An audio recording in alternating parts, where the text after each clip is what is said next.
السلام عليكم.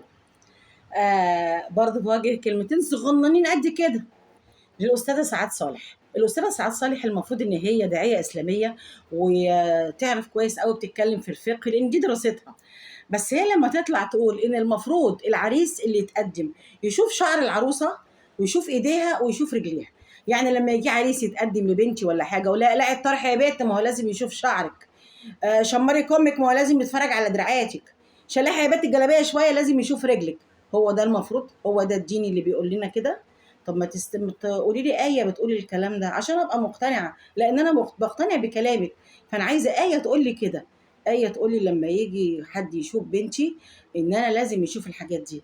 يعني انا اعرفه والعلم عند ربنا ان شعر المراه عوره، ماشي، ما يبانش منها الا كفها، ماشي، واكيد طبعا مش هتبين رجليها يعني. فحضرتك لو سمحتي وضحي لي الكلمتين دول، وحضرتكم كمان ترد عليا، انا كده اللي غلط ولا الاستاذه اللي غلط؟